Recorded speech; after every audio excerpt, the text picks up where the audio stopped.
নমস্কার ষষ্ঠ শ্রেণীর ছাত্রছাত্রীদের সুস্বাগতম আমাদের এই ত্রিনেত্র চ্যানেলে। আজ আমরা আরও একটি নতুন ভিডিও নিয়ে চলে এসেছি। এই ষষ্ঠ শ্রেণীর ক্লাসে আজ আমরা তুলে ধরব তৃতীয় পর্যায়ক্রমিক মূল্যায়নের অত্যন্ত গুরুত্বপূর্ণ সংক্ষিপ্ত এবং অতি সংক্ষিপ্তধর্মী গণিতের যে প্রশ্নগুলো বারে বারে আসবে এরকম ধরনের কিছু প্রশ্নের সমাধান। প্রশ্নগুলো দেখো, তার পাশাপাশি তার সমাধান কিভাবে করতে হবে, কত তাড়াতাড়ি করা যাবে, কিভাবে তাদের উত্তর তোমাদের করতে হবে, সমস্ত বিষয়টা নিয়েই আমরা এই পর্বে তুলে ধরব। 20টি প্রশ্ন, 20 নম্বরের প্রশ্ন, মোট রয়েছে 13টি প্রশ্ন, যার মধ্যে সংক্ষিপ্তধর্মী রয়েছে 7টি, অতি সংক্ষিপ্তধর্মী রয়েছে 6টি। তো চলো আজকের পর্বটা শুরু করি। তার আগে আবারও আমি আমার সকল ভিউয়ার্স বা সচেতন অভিভাবক এবং প্রিয় ছাত্রছাত্রীদের বলবো, অবশ্যই ধৈর্য ধরে সম্পূর্ণ ভিডিওটা দেখবে, ভালো লাগলে লাইক কমেন্ট শেয়ার করবে এবং চ্যানেলটাকে সাবস্ক্রাইব রাখবে। তো দেখো আজকের প্রথম প্রশ্ন বলা রয়েছে সঠিক উত্তরটি নির্বাচন করো, অর্থাৎ সঠিক উত্তর যেটি সেটি আমাদের বাছতে বলা আছে। তো প্রথম প্রশ্নে রয়েছে এক অংশ সমান কত। এখানে অপশানে দেওয়া রয়েছে 20%, 25%, 50%, 100%। দেখবে এই ধরনের প্রশ্নের সমাধান কিন্তু আমরা প্রথম দিকেই তোমাদের করে দেখিয়েছি। এই প্রশ্নগুলোই ঘুরে ফিরে আসবে। তো সেটা হলো কি না, উত্তর হবে 100%। 100%, অর্থাৎ অপশান ডি হলো এর সঠিক উত্তর। অপশান ডি হলো এক্ষেত্রে সঠিক উত্তর। এবার দেখো 2-এর দাগের প্রশ্ন। 1-2-এর দাগের 1-2-এর দাগেতে রয়েছে পেনের দৈর্ঘ্য ঢাকনার দৈর্ঘ্যের 4 গুণ হলে পেন এবং ঢাকনার দৈর্ঘ্যের অনুপাতের ব্যস্ত অনুপাত কি হবে। তাহলে অনুপাতটা প্রথমে বার করছি। দেখো অনুপাত হবে কি না, অনুপাতটাতে বলা রয়েছে পেনের যা দৈর্ঘ্য ঢাকনার দৈর্ঘ্যে সেটা হলো 4 গুণ। পেন এবং ঢাকনার দৈর্ঘ্যের অনুপাতের ব্যস্তানুপাত, তাহলে পেন আর ঢাকনার দৈর্ঘ্যের অনুপাত। যদি ঢাকনা হয় 1 তাহলে তার 4 গুণ মানে 4 হবে এখানে পেন, অর্থাৎ পেনের দৈর্ঘ্য যদি 4 সেমি হয় ঢাকনার দৈর্ঘ্য হবে 1 সেমি। এই অনুপাতের এবার ব্যস্ত অনুপাত, এর ব্যস্তানুপাত কি হবে, এর ব্যস্তানুপাত হবে 1:4। তাহলে 4:1 এর ব্যস্তানুপাত হয়ে যাবে আমাদের 1:4। এই গেল আমাদের 1-এর দাগের যে 2-এর প্রশ্ন তার সমাধান। এবার দেখো 1-এর দাগের 3-এর প্রশ্ন। 1-এর দাগের 3-এর প্রশ্ন, এই প্রশ্নটির সমাধানও আমরা কিন্তু আগেও তোমাদের করে দিয়েছি। 1895 খ্রিস্টাব্দ থেকে 1915 খ্রিস্টাব্দ পর্যন্ত লিপিয়ারগুলির সংখ্যা কত। অপশানে দেওয়া রয়েছে, তাহলে এখানে অপশানটা কি হবে, এই 2-এর দাগের যে অপশানটা সেটা পেলাম আমরা কি না 1:4, এটা অপশান এ এর উত্তর। এবার 3-এর দাগে যে প্রশ্নটা 1895, এই 1895 থেকে আমাদের যেতে বলেছে 1915, মানে 95-এর পরে 1895-এর পরে হবে কি না 96, 1896, যেটি হবে একটি লিপিয়ার সাল। মনে রাখতে হবে যে শেষ দুটো অঙ্ক যদি 4 দিয়ে বিভাজ্য হয় তাহলে সেই সালটি হবে অধিবর্ষ বা লিপিয়ার। তার পাশাপাশি যদি দুটো শূন্য থাকে তাহলে আমাদের 400 দিয়ে ভাগ করতে হবে, দেখতে হবে। তাহলে 96-এর পরে পাচ্ছি আমরা 1900 সাল। 1900 সালটা কিন্তু আমাদের লিপিয়ার বা অধিবর্ষ হবে না, কারণ তাকে 4 দিয়ে ভাগ করা গেলেও 400 দিয়ে ভাগ করা যাবে না, তাই 1900 সালটি কিন্তু লিপিয়ার বা অধিবর্ষ নয়। তাহলে 1896 হবে, এরপর হয়ে যাবে কত 1904 হবে। 1904 হবে অধিবর্ষ বা লিপিয়ার। 1904-এর পরে হবে 1908, 1908 হবে অধিবর্ষ বা লিপিয়ার। তারপরে হবে 1912, এটাও হবে অধিবর্ষ বা লিপিয়ার। তারপরে আছে 1916, কিন্তু আমাদের 1915 পর্যন্ত। তার মানে কটা সাল পাচ্ছি, 1, 2, 3, 4, তার মানে 4টে সাল পাবো। এখানে আমরা পাচ্ছি 4টে সাল। তার মানে অপশন কি, এখানে এই 3-এর দাগের অপশন হবে এখানে সি। অপশন সি হবে আমাদের সঠিক উত্তর।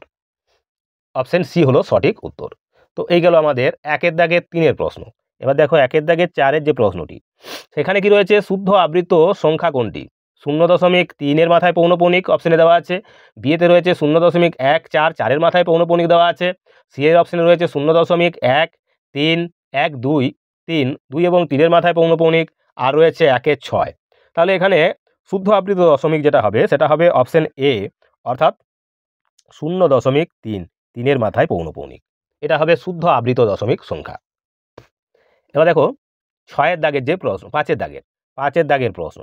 1-এর 5-এতে রয়েছে কি, এক্সকে 2 দিয়ে গুণ করে গুণফলটি 3 থেকে বিয়োগ করলে বিয়োগফলের মানে বীজগাণিতিক যে সংখ্যামালাটি হবে সেটি কোনটি হবে। তাহলে 3 থেকে বিয়োগ, তাহলে 3 প্রথমে লিখবো, মাইনাস দেবো কি না এক্সকে 2 দিয়ে গুণ অর্থাৎ 2x, তাহলে 3 - 2x এইভাবে লিখতে হবে। এইভাবে আমরা বীজগাণিতিক চিহ্ন প্রকাশ করে চিহ্নের মাধ্যমে প্রকাশ করতে পারবো। এবার দেখো 6 দাগের প্রশ্ন, অর্থাৎ 1-6। 1-6 তো রয়েছে বৃত্তের একটি অংশ, সেটি যে না ব্যাস না বৃত্তচাপ না ব্যাসার্ধ। বৃত্তের একটা অংশ সেটা কি হবে না, সেটা হবে বৃত্তচাপ। এটা হবে সি, অপশন সি, বৃত্তচাপ। বৃত্তচাপ হবে বৃত্তের একটি অংশ। তো এই ছিল আমাদের আজকের পর্বের 1 দাগের অত্যন্ত গুরুত্বপূর্ণ তোমাদের 6টি অতি সংক্ষিপ্তধর্মী প্রশ্নের সমাধান। এরকমই অত্যন্ত গুরুত্বপূর্ণ আরও 7টি সংক্ষিপ্তধর্মী প্রশ্ন তোমরা আমাদের আজকের প্রশ্নপত্রে দেখতে পাচ্ছ, তারও উত্তর আমরা এবার তোমাদের তুলে দেব। তো চলো সেই প্রশ্নগুলির সমাধান এবং তার সাথে সাথে তোমাদের একটি সুন্দর কমেন্ট অবশ্যই আমরা প্রত্যাশা রাখতে পারি। আর তার সাথে সাথে অবশ্যই শেয়ার করে এবং সাবস্ক্রাইব করে চ্যানেলটাকে অন্যান্য সকল বন্ধুবান্ধবদের মধ্যে ছড়িয়ে দেওয়ার প্রচেষ্টায় তোমরাও চেষ্টা করবে, এই আশা রেখে আমরা চলে যাব আমরা এবার 2 দাগের যে প্রশ্নগুলো তার সমাধানে। 2-1 দাগের প্রশ্ন এখানে বলে রয়েছে 2 গসাগু বিশিষ্ট 3টি 2 অঙ্কের সংখ্যা লেখো। 3টি 2 অঙ্কের সংখ্যা লিখতে বলেছে যাদের গসাগু হলো 2। তাহলে আমরা লিখতে পারি 10 হতে পারে, এটা 2 অঙ্কের সংখ্যা, 10 দিয়ে বিভাজ্য, এটা 12 হতে পারে, আবার 14 হতে পারে, 2, 12, 14 হতে পারে, বা 12, 14, 16 হতে পারে, বা 14, 16, 18 হতে পারে। এরকম যে সংখ্যাগুলো, সেই সংখ্যাগুলো হবে মূলত 2 গসাগু এবং 2 অঙ্কের সংখ্যা, এই 3টি অঙ্ক। তাহলে এটা হবে আমাদের 2-1 দাগের প্রশ্নের সমাধান। এবার বলেছে বিয়োগ করো। 2 দাগে বিয়োগ করতে বলছে কি থেকে কি, 23 ঘন্টা 7 মিনিট থেকে 23 ঘন্টা 7 মিনিট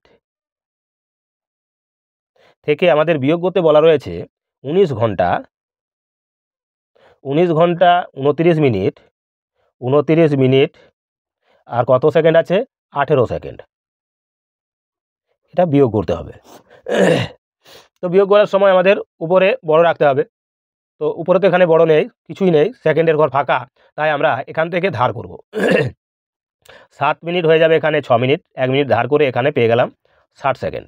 তাহলে এখন 60 সেকেন্ড থেকে 18 সেকেন্ড বিয়োগ দেবো। 8 কয় দাও 10, 2 দাও 10, 2 কয় দাও 6, 4 দাও 6, মানে 42 সেকেন্ড পেলাম এখানে।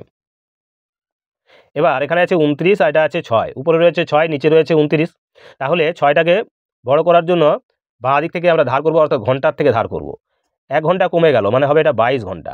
1 ঘন্টা মানে সমান সমান হচ্ছে 60 মিনিট, অর্থাৎ 60 মিনিট যোগ হয়ে গেল, মানে 66 মিনিট থেকে আমাদের এখন 29 মিনিট বিয়োগ করতে হবে।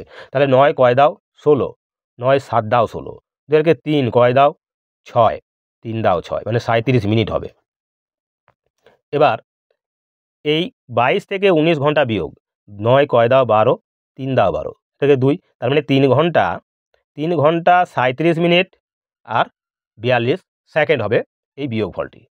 তো এটা হলো আমাদের 2 দাগের যে 2 প্রশ্ন তার সমাধান। এবার দেখো 2 দাগের 3 প্রশ্ন। 2 দাগের 3 প্রশ্নটা ভালো করে লক্ষ্য করো। সেখানে বলা রয়েছে LXXV এবং LXXIV এর মধ্যে কোনটি বৃহত্তর?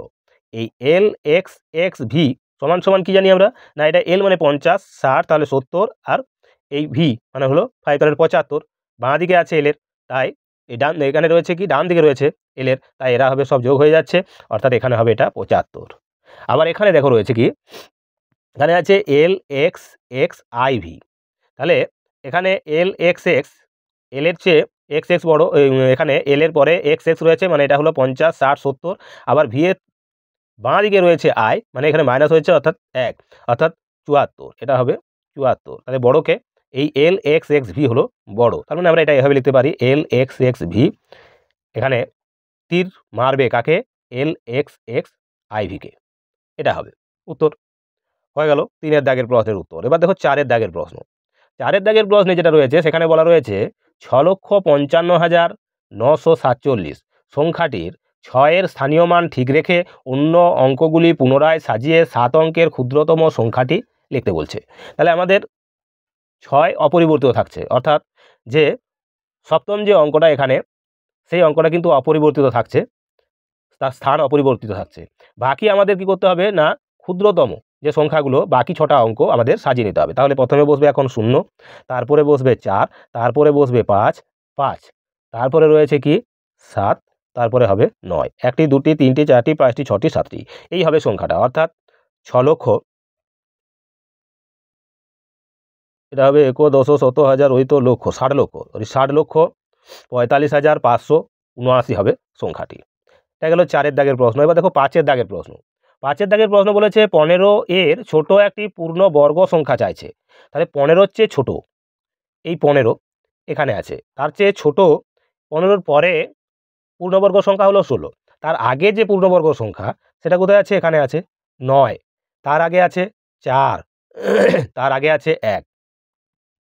এগুলো হলো মূলত কি না পূর্ণবর্গ সংখ্যা। তার আগে 15 থেকে ছোট সংখ্যা 14, কিন্তু সেটি পূর্ণবর্গ নয়। 13, সেটিও পূর্ণবর্গ নয়। 11 বা 10 নয়, কিন্তু পূর্ণবর্গ সংখ্যা। এটা বর্গ সংখ্যা 3-এর বর্গ, 4ও বর্গ, 1ও হলো বর্গ সংখ্যা। তাহলে সবচেয়ে কাছের 15 সবচেয়ে কাছের ক্ষুদ্রতম পূর্ণবর্গ সংখ্যা হবে কত? না 9। উত্তর হবে 9। এবার দেখো 6-এর দাগের প্রশ্ন। এবার আমরা চলে যাব 2-এর 6-এর দাগের প্রশ্ন। 2-এর 6-এর দাগের প্রশ্নে কি রয়েছে?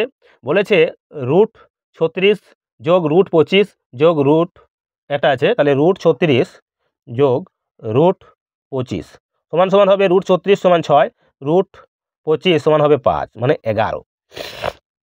তারপর রয়েছে √49 যোগ √9 সমান সমান হবে 49 মানে 7, আর এটা 9-এর বর্গমূল করলে হবে 3, তাহলে হবে 10। তারপর রয়েছে √4 যোগ √16 সমান সমান হবে 2 যোগ 4 সমান হবে 6। এখানে বলেছে কি না কে মানের ঊর্ধ্বক্রমে সাজা, অর্থাৎ ছোট থেকে বড় হিসাবে সাজাতে হবে, মানে সবচেয়ে ছোট তাহলে √4 প্লাস √16, তাহলে এখানে লিখবো আমরা √4 প্লাস √16 এর সবচেয়ে ছোট। এর তীর খাচ্ছে কার কাছে? না এখানে এই √49 যোগ √9 কাছে। আবার এই √49 যোগ √9 তীর খাবে কার কাছে? না √36 যোগ √25। তো এই হবে আমাদের 2-এর 6-এর দাগের প্রশ্নের সমাধান। এবার দেখো আজকের পর্বের শেষ যে প্রশ্ন তার সমাধান কি বলেছে এখানে? এখানে বলা রয়েছে যে একটি সমকোণী ত্রিভুজের সমকোণের বিপরীত কোণ দুটির একটির মান 30 ডিগ্রি হলে অপরটি কত? তো দেখো একটা ছবি আঁকি আমরা। এটা হলো একটা সমকোণী আমাদের ত্রিভুজ, যার এটা হলো তার মানে সমকোণ, মানে 90 ডিগ্রি। এখন একটা কোণ বলে দেওয়া আছে, সেই কোণটা হলো কত? না এটা বলেছে আমাদের 30 ডিগ্রি। এই কোণটা বলে দেওয়া রয়েছে 30 ডিগ্রি। তাহলে সমকোণের বিপরীত যে কোণগুলো রয়েছে, তাহলে একটা 30 ডিগ্রি হলে অপর কোণটা কী হবে? এই কোণটা কত হবে? না এক্ষেত্রে আমরা তখন 90 এই যে 30 ডিগ্রি বিয়োগ করলে কত হবে? না সেটা হবে 60 ডিগ্রি। ঠিক আছে, তো এই হলো আমাদের অপর কোণটির মান হবে তাহলে 90 ডিগ্রি এবং 60 ডিগ্রি। তাহলে একটা যেহেতু সমকোণ, তাহলে 90 ডিগ্রি আর অপর কোণটা হবে 60 ডিগ্রি। তো এই ছিল আমাদের আজকের পর্বের অত্যন্ত গুরুত্বপূর্ণ মোট 13টি প্রশ্ন, অর্থাৎ অতি সংক্ষিপ্ত এবং সংক্ষিপ্ত ধর্মী যে প্রশ্নগুলো তৃতীয় পর্যায়ক্রমিক মূল্যায়নের পরীক্ষায় তোমাদের আসবে বা আসতে পারে, সেই রকম ধরনের প্রশ্নের সমাধান আমরা আজকের পর্বে তোমাদের তুলে ধরলাম। আগামী পর্বে এইরকমই অত্যন্ত গুরুত্বপূর্ণ আরও বেশ কিছু প্রশ্নের সমাধানও তুলে ধরা হবে। তাই অবশ্যই আমাদের চ্যানেলটিকে সাবস্ক্রাইব করে রাখো, আর তার পাশাপাশি শেয়ার করে অন্যান্য বন্ধু বান্ধবদের মধ্যে ছড়িয়ে দাও। তো চলো।